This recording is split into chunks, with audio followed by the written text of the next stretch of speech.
الحمد للہ رب العالمین والصلاة والسلام علی سید الانبیاء والمرسلین وعلی آلہ الطیبین الطاہرین اما بعد فاعوذ باللہ من الشیطان الرجیم بسم اللہ الرحمن الرحیم۔ معزز سامعین اکرام، السلام علیکم ورحمۃ اللہ وبرکاتہ۔ اللہ رب العزت قرآن پاک میں ارشاد فرماتا ہے، سورہ توبہ کی آیت نمبر 100 ہے، جس میں اللہ تعالیٰ نے السابقون الاولون کی تعریف فرمائی ہے۔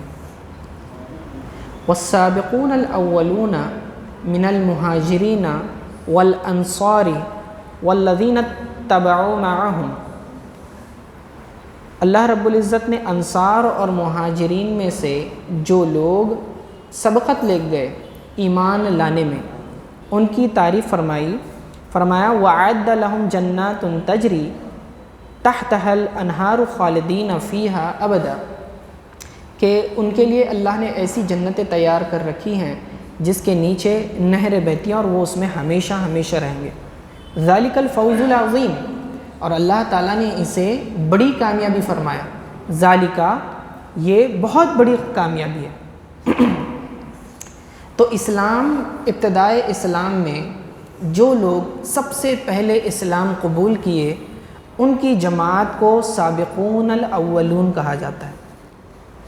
اور ان کے ایمان باقیوں کے مقابلے میں بہت زیادہ مضبوط تھے،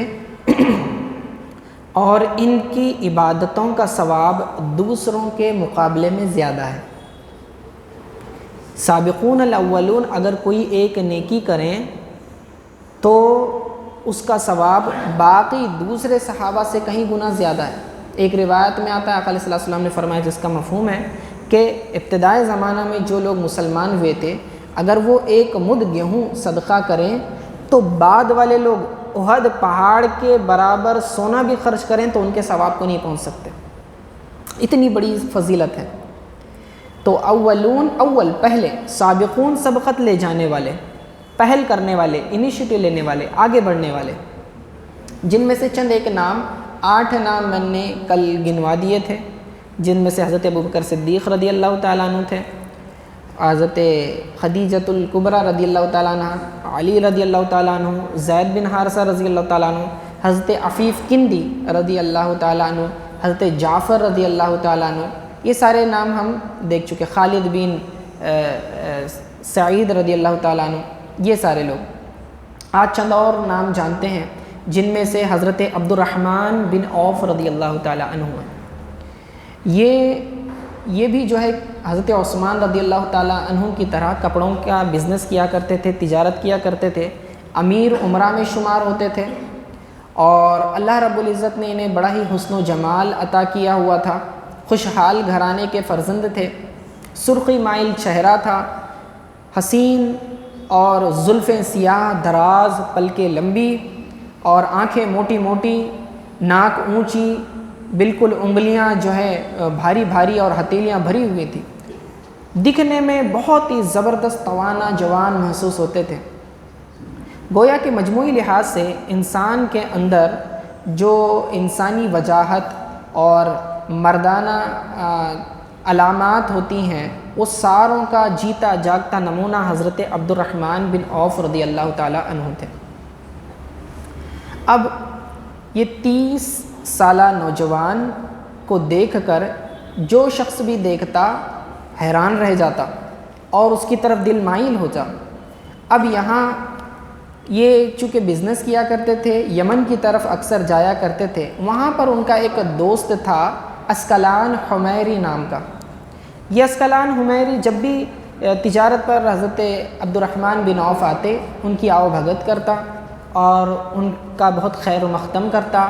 ویلکم کرتا، ان کے کھانے پینے کا انتظام کرتا، اور چونکہ ان کا گہرا دوست تھا تو آپس میں ان کی بات چیت ہوتی رہتی تھی۔ یہ آدمی بوڑھا تھا عسقلان حمیری، اور بڑا ہی دانا، عقلمند اور پڑھا لکھا انسان تھا، اور جب کبھی حضرت عبد الرحمن بن عوف رضی اللہ تعالیٰ عنہ مکہ سے ادھر آتے تو بڑی ان کی تعظیم کرتا اور مکہ کے احوال کے بارے میں پوچھتا، زمزم کے بارے میں پوچھتا، اور باقی دوسرے احوال کے بارے میں سوال کرتا۔ یہ حیران ہوتے تھے آخر وہ ان سوالوں کیوں پوچھا کرتا ہے، لیکن یہ سارے سوالات کے جوابات سن کر اس پر رقت طاری ہو جایا کرتی تھی۔ ایک دن ایسا ہوا کہ حسب معمول جب تجارت کے لیے حضرت عبد الرحمن بن عوف آئے، اسکلان حمیری کے پاس ٹھہرے، اس دن باوجود کمزوری کے وہ شخص اٹھ کھڑا ہوا، ویلکم کے لیے آیا اور انہیں بٹھایا اور اپنے تمام بیٹوں اور پوتوں کو جمع کیا اور کہنے لگا کہ اے عبد الرحمن، کیا میں تمہیں ایک نفع کی بات نہ بتا دوں؟ تو اس نے کہا بالکل بتائیں، میں تو بالکل بےتاب ہوں، آپ ضرور بتائیں، وہ کیا بات ہے جو میرے نفع کی ہے؟ تو کہنے لگے کہ اس مہینے تم سفر میں ہو، لیکن یہ وہی مہینہ ہے کہ جس کے اندر آخری نبی آنے والے ہیں۔ فرمایا وہ وقت آ چکا ہے اور وہ آخری نبی آ چکے ہیں اور وہ اللہ کی طرف بلائیں گے، خیر کی طرف بلائیں گے۔ اے عبد الرحمن، میں تمہیں نصیحت کرتا ہوں، تم جیسے ہی جتنا جلدی ہو سکے یہاں سے واپس چلے جاؤ اور ان کے ساتھی بن جاؤ، یعنی ان پر ایمان لے آؤ، وہ آخری نبی آنے والے، ان کا زمانہ آ چکا ہے اور یہی وہ مہینہ ہے۔ بہت ایکسائٹیڈ تھے اور یہ ساری باتیں بیان کی اور کہا کہ جب تم وہاں پہنچ جاؤ تو اسکلان حمیری نے چند اشعار لکھے تھے، فرمایا یہ اشعار اور میرا پیغام اور سلام جو ہے اس آخری نبی تک پہنچانا کہ اشہد باللہ ذی المعالی فالق اللیل والصباح، کہ میں گواہی دیتا ہوں اللہ کی کہ جو بڑی بلند شان والا ہے، جس نے رات کو اور صبح کو پیدا کیا ہے۔ پھر اس کے بعد چند اشعار حضور صلی اللہ علیہ وسلم کے تعریف میں کہے، حضرت حضور صلی اللہ علیہ وسلم کے والد کی تعریف میں کہے، عبد المطلب کے بارے میں کہا، اور پھر گواہی دی کہ میں نے ان پر ایمان لے آیا ہوں، ٹھیک ہے، میں انہیں مانتا ہوں، آخری نبی مانتا ہوں، انہیں میرا سلام پہنچانا۔ اب یہاں سے عبد الرحمن جیسے ہی یہ سنے، نفیس طبیعت کی شخص فوراً بےتاب ہو گئے کہ کیسا جتنا جلدی ہو سکتا تھا اپنا سارا سامان بیچ دیا اور تیزی کے ساتھ روانہ ہوئے، لیکن اپنے گھر بھی نہیں گئے بلکہ انہیں تلاش کرنے لگے کہ آخر وہ جن کی بات کی گئی وہ کون ہے، کون شخصیت ہے۔ ادھر تلاش کرتے کرتے حضرت ابو بکر صدیق رضی اللہ تعالیٰ عنہ کے پاس پہنچے اور ان کے پاس پہنچ کر انہوں نے کہا کہ میں اس شخص کی تلاش میں ہوں کہ جو شخص جو ہے اعلان نبوت کر چکے ہیں، مجھے ایسی ایسی خبر ملی ہے۔ اب حضرت ابو بکر صدیق رضی اللہ تعالیٰ عنہ نے انہیں رسول اللہ صلی اللہ علیہ وسلم کی بارگاہ میں لے گئے اور جیسی آپ کو دیکھا حضرت عبد الرحمن بن عوف رضی اللہ تعالیٰ عنہ نے کلمہ پڑھا اور اسلام کے حلقے میں داخل ہو گئے۔ اور یہ جو اسکلان حمیری تھا تو اس کی باتیں اور اس کے اشعار، اس کا سلام حضور صلی اللہ علیہ وسلم تک پہنچایا۔ تو الخصائص الکبریٰ میں آتا ہے کہ آقا علیہ الصلوۃ والسلام نے فرمایا بے شک قبیلہ حمیر کا یہ آدمی خاص مومنین میں سے ہے۔ پھر فرمایا کئی ایسے لوگ ہیں جو مومن ہیں لیکن انہوں نے ہمیں نہیں دیکھا، اور کئی ایسے لوگ ہیں جو ہماری تصدیق کرنے والے ہیں مگر وہ ہمارے دربار میں حاضر نہیں ہوئے، یہی لوگ ہمارے بھائی ہیں فرمایا۔ تو اس میں ایک بشارت بعد والے زمانے کے لوگوں کے لیے بھی ہے کہ جن لوگوں نے رسول اللہ صلی اللہ علیہ وسلم کو دیکھا نہیں اور ان پر ایمان لائے ہیں تو یہ بھی بڑی فضیلت کے حامل ہیں۔ یعنی ہم جس زمانے میں، چونکہ رسول اللہ صلی اللہ علیہ وسلم کا زمانہ ہم نے پایا نہیں، انہیں دیکھا نہیں ہے، لیکن اس کے باوجود ایمان لانے کا بڑا ثواب ہے اور بڑی فضیلت ہے جن کی تعریف خود رسول اللہ صلی اللہ علیہ وسلم نے احادیث میں ارشاد فرمائی ہے۔ اسی طرح حضرت سعد ابن ابی وقاص رضی اللہ تعالیٰ عنہ ہیں جو ابتدائے زمانہ میں اسلام قبول کیا، ان کا 7واں نمبر ہے اسلام قبول کرنے میں۔ یہ سپاہی طرز کے آدمی تھے، سپاہی مزاج تھا ان کا، اور اپنے اسلحہ کی، یہ ہتھیاروں کی ایک فیکٹری چلاتے تھے۔ وہاں پر ان کے فیکٹری کے تیر اور تلواریں بڑی مشہور تھیں، ٹھیک ہے، بڑی عمدہ تلوار اور تیریں وغیرہ بنایا کرتے تھے۔ تو وہ خود فرماتے ہیں کہ میرا اسلام قبول کرنے میں 7واں نمبر ہے۔ بات ابتدا یوں ہوئی کہ آپ نے بھی ایک خواب دیکھا جس میں دیکھا کہ ہر طرف اندھیرا چھایا ہوا ہے جس سے خوف اور دہشت کا ماحول پھیلا ہوا۔ اب اس کے بعد دور سے ایک چاند طلوع ہوا، اب روشنی کی طرف جانے کی ان کی خواہش پیدا ہوئی، وہ دھیرے دھیرے جو ہے چلتے چلتے وہ چاند کے طرف پہنچے۔ جب قریب پہنچے تو اس کی روشنی میں دیکھا کہ چند ایک افراد پہلے سے موجود ہیں، جس میں سے ابو بکر ہیں اور حضرت علی ہیں اور حضرت زید بن حارثہ ہیں رضوان اللہ تعالیٰ علیہم اجمعین، یہ تینوں لوگ پہلے سے موجود ہیں۔ تو وہ خواب میں پوچھتے ہیں سعد بن ابی وقاص رضی اللہ تعالیٰ عنہ کہ آپ کب آئے؟ تو انہوں نے کہا ہم ابھی آئے۔ یہ خواب ختم ہوا، بیدار ہوئے تو یہ ابو بکر صدیق رضی اللہ تعالیٰ عنہ کے پاس گئے اور تعبیر دریافت کی۔ تو انہوں نے کہا کہ تعبیر بالکل واضح ہے کہ ہم کفر و ضلالت کے گمراہی میں تھے، اندھیروں میں تھے، ہر طرف شرک اور کفر کا اندھیرا چھایا ہوا تھا۔ اللہ رب العزت نے رسول اکرم صلی اللہ علیہ وسلم محمد مصطفیٰ صلی اللہ علیہ وسلم کو سراج منیرہ بنا کر مبعوث کیا ہوا ہے۔ تو اے سعد، میں تمہیں نصیحت کرتا ہوں کہ تم بھی جو ہے حلقہ اسلام میں داخل ہو جاؤ۔ چونکہ انہوں نے جن اشخاص کو دیکھا تھا یہ وہی لوگ تھے جنہوں نے اسلام قبول کیا ابتدا میں، تو یہ بالکل تعبیر اس کی یہی تھی کہ تم بھی ان کے ساتھی بن جاؤ اور ان کے ساتھ اسلام قبول کر لو۔ تو آقا علیہ السلام کی بارگاہ میں وہ بھی پہنچے اور اسلام قبول کر لیا۔ تو عبد الرحمن بن عوف رضی اللہ تعالیٰ عنہ، سعد بن وقاص رضی اللہ تعالیٰ عنہ، یہ وہ لوگ ہیں جو عشرہ مبشرہ میں سے ہیں، یعنی وہ 10 صحابہ جن کی رسول اللہ صلی اللہ علیہ وسلم نے جنتی ہونے کی ایک ہی مجلس میں بشارت دی تھی۔ تو یہ بڑے جلیل القدر صحابہ ہیں۔ اب اس کے بعد جب یہ مصطفوی تحریک جو شروع ہوئی تو چونکہ لوگ چیدہ الگ الگ جگہوں پر نماز پڑھتے تھے، اور واقعہ یوں ہوا ایک مرتبہ گھاٹی پر مسلمان جو ہے نماز پڑھ رہے تھے مل کر، اور اچانک اتفاق سے کفار کا وہاں گزر ہوا۔ جب انہوں نے دیکھا کہ یہ ایک نئے دین کی، ایک نئے مذہب کی بنیاد پڑ چکی ہے، لوگ جو ہے منفرد طریقے سے عبادات بھی کرنے لگ گئے ہیں، تو انہیں رہا نہیں گیا، ان کے دل جو ہے شکستہ ہو گئے اور انہوں نے انہیں گالیاں دینا شروع کر دی، برا بھلا کہنا شروع کر دیا۔ حالانکہ ان مسلمانوں نے ان کا کچھ بگاڑا نہیں تھا، نہ ہی انہیں ان پر زبردستی کی تھی کہ تم اسلام میں آؤ، نہیں، یہ اپنی اپنی طرز پر عبادت کر رہے تھے، اور ادھر سے یہ ان پر ظلم ڈھانے کی پلاننگ بھی کرنے لگے اور انہیں گالی گلوچ بھی کرنے لگے، برا بھلا کہنے لگے۔ تو حضرت سعد رضی اللہ تعالیٰ عنہ سے رہا نہیں گیا، نوجوان تھے، 19 سال کی عمر تھی۔ آپ نے وہاں سے ایک ہڈی اٹھائی اور ایک شخص کو پھینک کر مارا، تو جس کی وجہ سے اس کا سر پھٹ گیا اور خون نکل آیا۔ تو وہ لوگ جو تکلیف پہنچانے کے ڈر سے ارادے سے آئے تھے وہ لوگ بھاگ گئے۔ اصل میں چونکہ یہ ابتدا میں یہ نوجوانی تھی اور نوجوان حضرات مسلمان ہونا شروع ہو چکے تھے، تو ایک جوانی کا ایک جوش ہوتا ہے، ایک جذبہ ہوتا ہے، اور جب کہ یہ پتہ ہو کہ ہم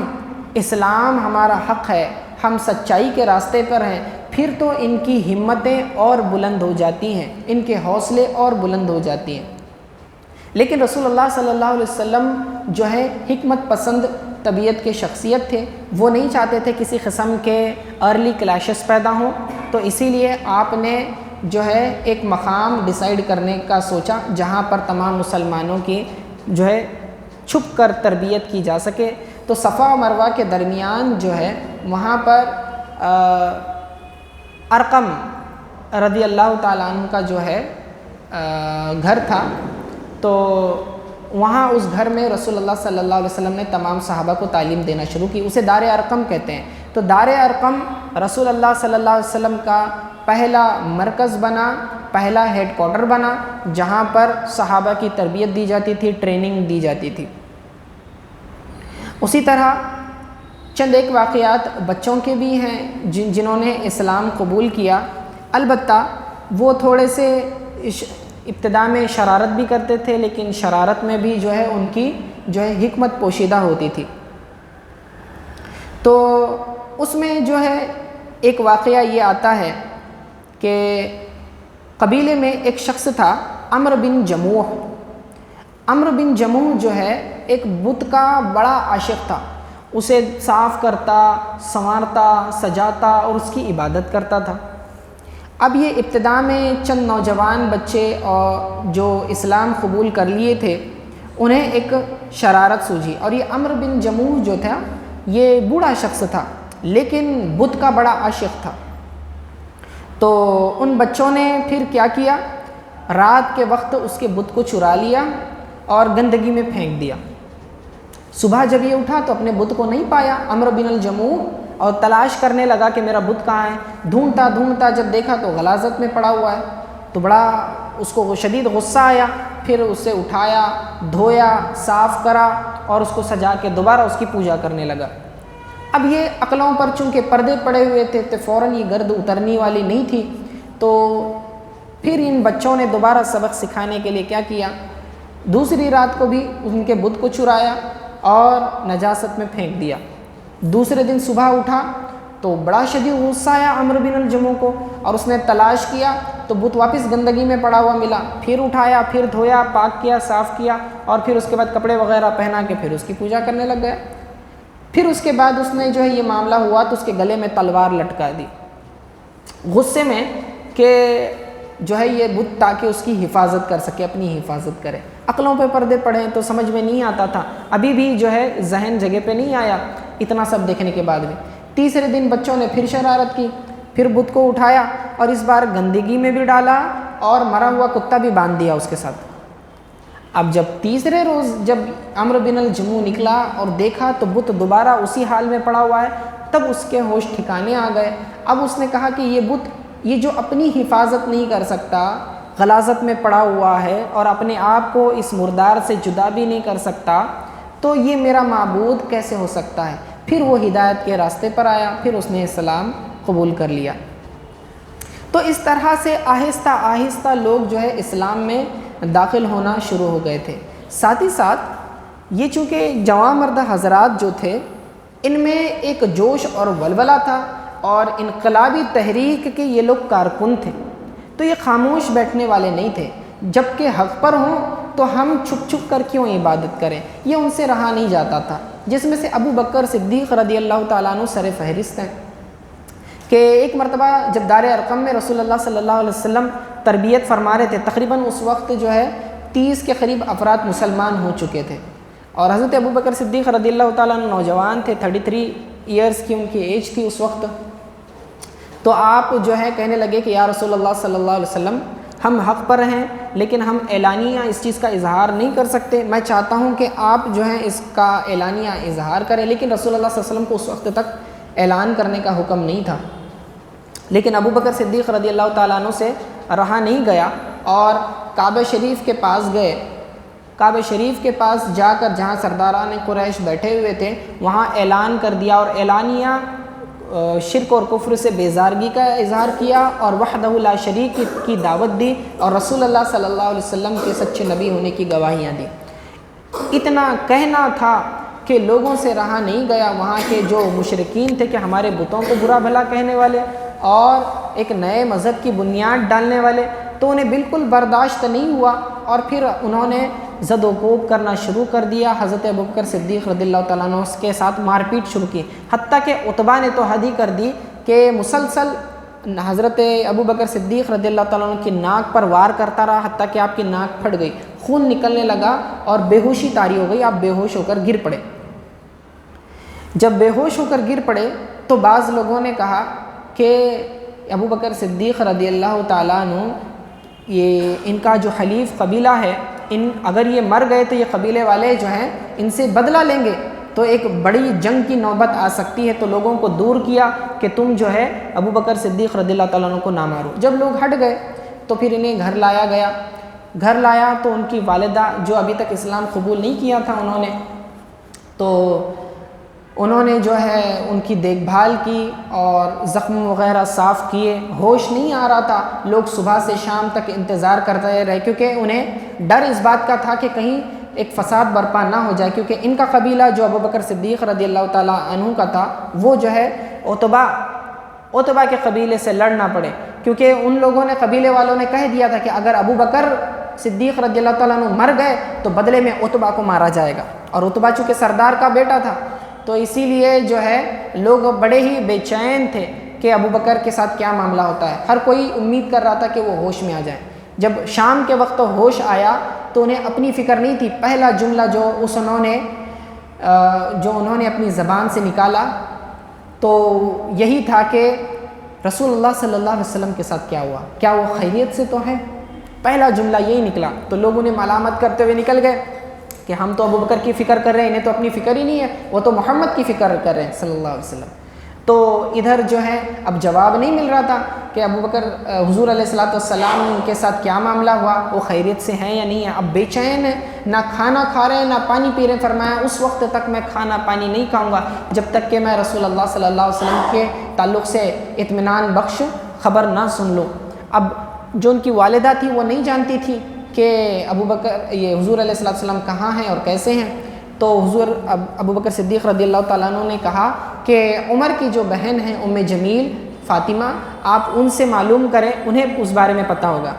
وہ بھی اس وقت اسلام لائی تھی، اسلام قبول کر چکی تھی، لیکن ابھی تک انہوں نے اپنی اسلام کو ظاہر نہیں کیا تھا۔ تو ابو بکر صدیق رضی اللہ تعالیٰ عنہ کی والدہ ام جمیل کے پاس گئی اور ان سے کہا کہ کیا آپ جانتی ہیں کہ محمد کہاں ہے صلی اللہ علیہ وسلم؟ تو انہوں نے چونکہ اسلام کا اظہار نہیں کیا تھا تو کہا کہ میں ابھی تک نہیں جانتی کہ وہ کس حال میں ہے، البتہ میں ایک کام یہ کر سکتی ہوں کہ میں ابو بکر کی عیادت کے لیے آتی ہوں، یعنی دیکھنے کے لیے کہ وہ خیریت سے ہے یا نہیں، تاکہ وہ رازدارانہ بات کر سکیں۔ تو پھر وہ ان کے ساتھ چلی، اور جب ابو بکر صدیق رضی اللہ تعالیٰ عنہ کے پاس پہنچی تو انہیں تسلی دی کہ آپ فکر نہ کریں، آپ تندرست ہو جائیں گے۔ کہا کہ میں یہ سب نہیں سننا چاہتا، مجھے یہ بتائیں حضور صلی اللہ علیہ وسلم کیسے ہیں؟ تو آپ نے اشارتاً کہا کہ آپ کی والدہ یہاں کھڑی ہیں۔ کہا آپ بے فکر رہیں، حضرت ابوبکر صدیق کی والدہ جو ہیں وہ باتیں ادھر کی ادھر نہیں کرتی تھی، تو آپ کہیں آپ مطمئن رہیں، بے جھجک آپ ان کے سامنے بات کہہ سکتی ہیں۔ تو ام جمیل نے کہا کہ حضور صلی اللہ علیہ وسلم خیریت سے ہیں اور دار ارقم میں موجود ہیں۔ تب آپ کو اطمینان ہوا، پھر بھی جو ہے رسول اللہ صلی اللہ علیہ وسلم کی دیکھنے کی بڑی خواہش ہوئی، اور ام جمیل جو ہے اور حضور حضرت ابوبکر صدیق رضی اللہ تعالیٰ عنہ کی والدہ جو ہیں انہیں سہارا دے کر جو ہے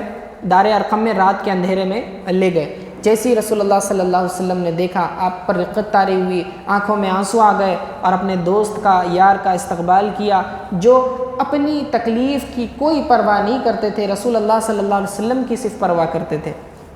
آپ نے ابوبکر صدیق رضی اللہ تعالیٰ عنہ نے کہا کہ یا رسول اللہ صلی اللہ علیہ وسلم، میری والدہ میرے ساتھ آئی ہیں اور میرا بڑا خیال رکھتی ہیں، آپ جو ہیں ان کے لیے دعا فرما دیں۔ حضور علیہ الصلوۃ والسلام نے دعا فرمائی اور وہ بھی جو ہے اسلام انہوں نے قبول کر لیا۔ اسی طرح پھر عبداللہ ابن مسعود رضی اللہ تعالیٰ عنہ تھے، پھر ابو ذر غفاری رضی اللہ تعالیٰ عنہ تھے، یک کے بار دیگر یہ لوگ جو ہے اسلام کے حلقے میں داخل ہونا شروع ہوئے۔ ابو ذر غفاری رضی اللہ تعالیٰ عنہ کا بھی واقعہ بڑا پیارا ہے۔ جب انہیں پتہ چلا کہ ہدایت حق کے راستے کھل چکے ہیں اور ہدایت کا آفتاب طلوع ہو چکا ہے، یعنی رسول اللہ صلی اللہ علیہ وسلم نے جو ہے تبلیغ اور اپنی نبوت کے تعلق سے جو ہے دین حق کی طرف بلانا شروع کر دیا ہے، تو ان کے دل میں بھی خواہش ہوئی کہ اس حق کی دعوت کی طرف جائیں، معلوم کریں۔ آپ جو ہے غفار قبیلے سے تعلق رکھتے تھے، مکہ کے رہنے والے نہیں تھے، غفار قبیلے سے مکہ میں آئے، اب یہاں کسی کو پہچانتے نہیں تھے، اور فتنوں کا ماحول ہو چکا تھا کہ جو کوئی بھی رسول اللہ صلی اللہ علیہ وسلم کے بارے میں پوچھتا، انکوائری کرتا یا ان کے پاس جانے کی بات کرتا تو انہیں اپنی جان کا خطرہ ہوتا۔ تو اب یہ چپکے سے آئے اور کعبہ کے قریب کھڑے ہو کر دن بھر انتظار کرتے رہے کہ وہ ہستی نظر آ جائے، اور وہ جانتے تھے کہ میں دیکھوں گا تو فوراً انہیں پہچان لوں گا، لیکن آقا علیہ الصلوۃ والسلام نظر نہیں آئے۔ صبح سے لے کر شام ہو گئی۔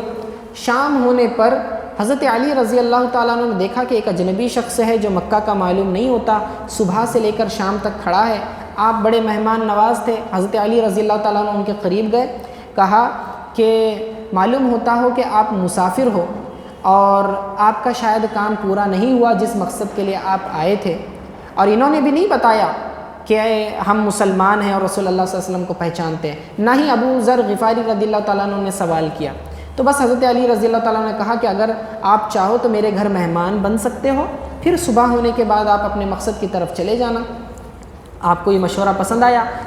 حضرت علی رضی اللہ تعالیٰ عنہ نے ان کی خوب خاطرداری کی، انہیں اپنے گھر رکایا۔ صبح ہوئی تو یہ ابو ذر غفاری رضی اللہ تعالیٰ عنہ دوبارہ چل پڑے اور حرم کے پاس آ کر کھڑے ہو گئے انتظار میں کہ رسول اللہ صلی اللہ علیہ وسلم نظر آ جائیں اور پھر میں اسلام قبول کروں۔ صبح سے شام ہو گئی، دوسرا دن بھی اسی طرح گزر گیا۔ حضرت علی رضی اللہ تعالیٰ نے دیکھا کہ یہ مسافر یوں ہی کھڑا ہے، دوبارہ انہیں شام کو دعوت دی، اپنے گھر بلایا، رات میں رکایا۔ صبح یہ تیسرے دن بھی چلے گئے، تیسرا دن آیا، صبح سے لے کر شام ہو گئی۔ حضرت علی رضی اللہ تعالیٰ عنہ نے پھر تیسرے دن بھی ان سے ملاقات کی، اپنے پاس بلایا اور کہا کہ معلوم ہوتا ہے کہ تم کسی خاص مقصد کے لیے آئے ہو، جو مقصد پورا نہیں ہو رہا، اے میرے بھائی جو آپ کھل کر بتائیں اور آپ مجھ پر اطمینان کر سکتے ہیں، مجھ پر اعتماد کر سکتے ہیں، آپ بتا دیں آپ کس مقصد کے لیے آئے۔ تب انہوں نے کہا کہ میں جو ہے اس طرح محمد صلی اللہ علیہ وسلم کو ڈھونڈ رہا ہوں اور ان کے دین میں شامل ہونا چاہتا ہوں۔ آپ نے کہا کہ آپ بالکل صحیح جگہ آئے ہیں، میں وہیں جانے والا ہوں، آپ کو لے چلتا ہوں۔ پھر ابو ذر غفاری رضی اللہ تعالیٰ عنہ کو حضرت علی رضی اللہ تعالیٰ عنہ ساتھ لے کر دار ارقم چلے گئے۔ جیسے ہی وہاں گئے حضور اقدس صلی اللہ علیہ وسلم کے قدموں میں گر پڑے اور وہاں اسلام قبول کر لیا۔ تو اس طرح سے نفوس قدسیہ کی ایک بڑی جماعت تیار ہونا شروع ہو گئی، جن میں جو ہے 40ویں نمبر پر حضرت عمر فاروق رضی اللہ تعالیٰ عنہ نے اسلام قبول کیا۔ تو بہرکیف یہ وہ جلیل القدر اشخاص ہیں جنہیں سابقون الاولون کہا جاتا ہے۔ ایک مرتبہ جب انہوں نے اسلام قبول کر لیا، پھر اس کے بعد جو ظلم و ستم کے پہاڑ ان پر ٹوٹے،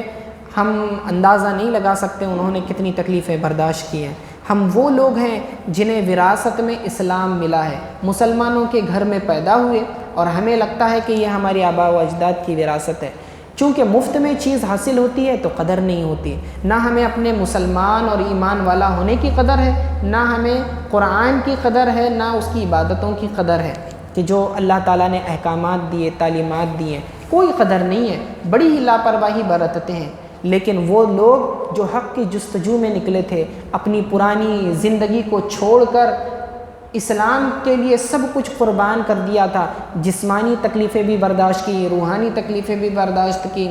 اور مال بھی ان کا ضائع ہوا، ہر طرح سے انہیں اذیت دی گئی، شہید بھی ہو گئے بعض اوقات، لیکن اس کے باوجود جو ہے اسلام پر قائم رہے۔ ہمارا حال یہ ہے کہ ہمیں اسلام کی چونکہ قدر نہیں ہے، تھوڑی سی دنیاوی تکلیفیں، مصیبتیں، صعوبتیں ہوتی ہیں تو فوراً جو ہے بلبلا اٹھتے ہیں اور اسلام سے متنفر ہو جاتے ہیں، نفرت کرنے لگ جاتے ہیں، کہتے ہیں کہ نمازوں سے کیا فائدہ، امیر بنتے ہیں کیا نماز پڑھنے سے، ہاں اس طرح کی باتیں کرنے لگ جاتے ہیں اور اسلام سے بالکل بے رغبت ہو گئے ہیں۔ ہمارا معاشرہ جو بگاڑ کی طرف جا رہا ہے، زوال کی طرف جا رہا ہے، اس کا اولین جو سب سے پہلا سبب ہے وہ یہی ہے کہ ہم نے ہمارے مسلمان ہونے کی بھی قدر نہیں کی، اسلام کی قدر نہیں کی۔ تو چاہیے یہ کہ ہم جب ان صحابہ کی زندگیوں کو پڑھتے ہیں، سنتے ہیں، تو ہمارے اندر بھی ایک جذبہ پیدا ہوتا ہے، ایمانی جذبہ، جو ہمیں بتاتا ہے کہ ان لوگوں نے کیا قربانیاں دے کر اسلام کے دامن کو مضبوطی سے تھاما تھا، اور ہم جو ہے اسلام کا دامن تھامنے کے لیے تیار ہی نہیں ہیں۔ تو ہمارے اندر ایک ہمت پیدا ہوتی ہے، تو ہمیں چاہیے کہ ہمارے اندر بھی جو ہے صحابہ جیسا تقوی، طہارت اور ایمان وغیرہ پیدا ہو۔ اللہ تعالیٰ سے دعا ہے کہ اللہ تعالیٰ بھی ہمیں تقوی، طہارت اور ایمان میں مضبوطی عطا فرمائے۔ وصلی اللہ تعالیٰ علی خیر خلقہ محمد و آلہ و صحبہ اجمعین برحمتک یا ارحم الراحمین۔